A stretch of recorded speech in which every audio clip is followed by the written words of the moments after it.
Hello everyone, welcome to Meera's kitchen. આ વિડીયોમાં હું તમને એકદમ ચટપટા એવા સ્ટફ પતરીના ભજીયાની રેસીપી શેર કરીશ. વરસાદ આવી રહ્યો હોય અને તમને જો ઇન્સ્ટન્ટ કંઈ ભજીયા ખાવાનું મન થયું હોય તો ધાણા અથવા તો મેથીની બી જરૂર નહીં પડે અને બહુ જ જલ્દીથી આ ભજીયા બની જતા હોય છે. તો ચલો જોઈ લઈએ રેસીપી. તો અત્યારે મીડિયમ બટાકું લઈ લીધું છે. તમે મોટી સાઇઝમાં બી લઈ શકો, પણ આવી રીતના મીડિયમ બટાકું લેશો તો ફાઇન બનશે. અને સ્લાઇસર લઈ લેશું. બટાકાને આપણે સ્લાઇસ કરી લેવાની છે. આવી રીતના આડું રાખીને જ સ્લાઇસ કરીશું, જેથી કરીને મોટી સ્લાઇસ થાય. આપ જોઈ શકો છો, આવી રીતના એક સરખી સ્લાઇસ કરી લેવાની. તમે રેગ્યુલર બટાકાની ચિપ્સના ભજીયા કરતા હોય તો આવી રીતના ટ્રાય કરશો તો બધાને ગમશે. જો ચટપટું થોડા એવા ભજીયા ખાવાની મન થયું હોય તો આવી રીતના ટ્રાય કરજો, બહુ જ ફાઇન બનશે. કેમ કે નોર્મલી આપણે જે પતરીના ભજીયા બનાવતા હોય છે એકદમ મોરા લાગતા હોય છે, તીખાશ નથી હોતી. પણ આવી રીતના બનાવશો તો એકદમ તીખા એવા બની અને રેડી થશે. અત્યારે મેં લસણ લઈ લીધું છે, અડધી વાટકી જેટલું. હવે એમાં આપણે સોલ્ટ એડ કરી દઈશું એઝ પર ધ ટેસ્ટ. અને લાલ મરચું પાવડર કાશ્મીરી લઈ લીધું છે. જો તમારે તીખું ખવાતું હોય તો તમે નોર્મલ જે તીખું મરચું હોય પાવડર એ લઈ શકો. હવે આને વાટી લઈશું આપણે. તો અત્યારે ચટણી રેડી છે. હવે આવી રીતના એક સ્લાઇસ લઈશું. સ્લાઇસ લઈ અને એમાં આવી રીતના ચટણી એડ કરી દેવાની.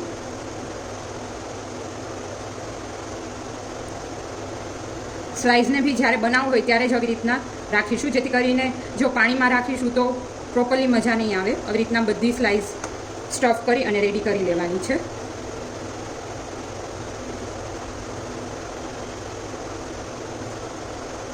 તમે ટેસ્ટ પ્રમાણે વધારે ઓછું ફીલ કરી શકો.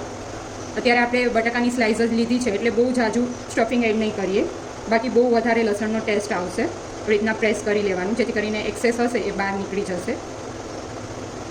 આવી જ રીતના બધી સ્લાઇસ આપણે રેડી કરી લેવાની છે. અત્યારે મેં હાફ કપ જેટલો ચણાનો લોટ લઈ લીધો છે. એમાં સોલ્ટ એડ કરી દઈશું as per the taste. Pinch of સાજીના ફૂલ એડ કરી દઈશું. એની ઉપર થોડું એવું લીંબુનો રસ એડ કરી દઈશું, જેથી કરીને એકદમ ફાઇન ભજીયા બને. પિંચ ઓફ હિંગ એડ કરી દઈશું. પાણી એડ કરી અને બહુ પતલું બેટરને મીડિયમ જ થીક બનાવીશું બેટર, જેથી કરીને આપણે જ્યારે ફ્રાય કરીએ તો બહુ જ પ્રોપરલી કોટ થઈ જાય બટેકાની જે ચિપ્સ રેડી કરી છે એમાં.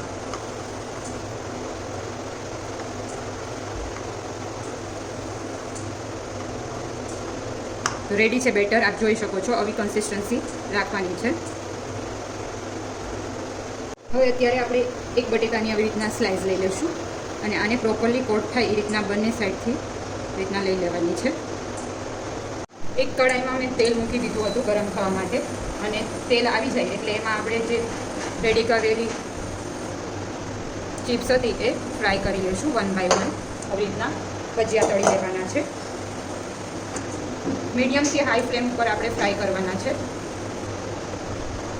જ્યારે ભજીયા પાડો ત્યારે સાવ સ્લો ફ્લેમ રાખવાનો છે, અને પછી ભજીયા પડાઈ જાય તેલમાં એકવાર પછી આપણે મીડિયમથી હાઈ ફ્લેમ ઉપર એને ફ્રાય કરી લઈશું.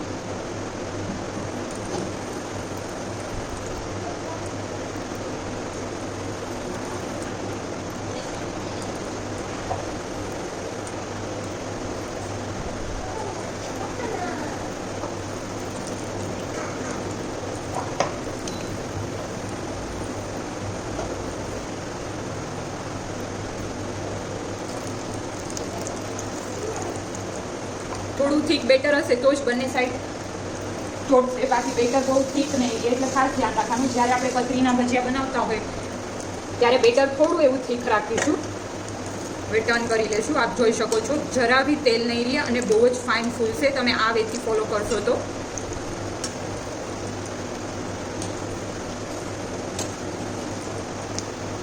એકદમ જાળીદાર બન્યા છે.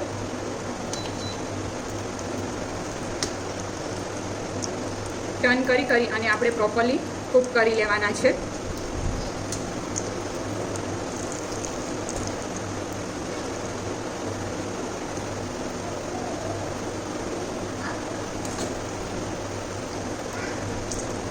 તો પ્રોપર ફ્રાય થઈ ગયા છે.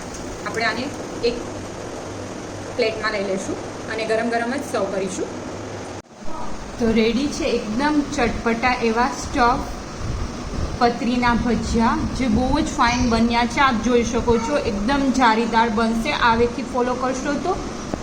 સાથે મેં ખજૂર આંબલીની ચટણી સર્વ કરી છે. તમે ગ્રીન ચટણી અથવા તો કેચઅપ સાથે બી લઈ શકો.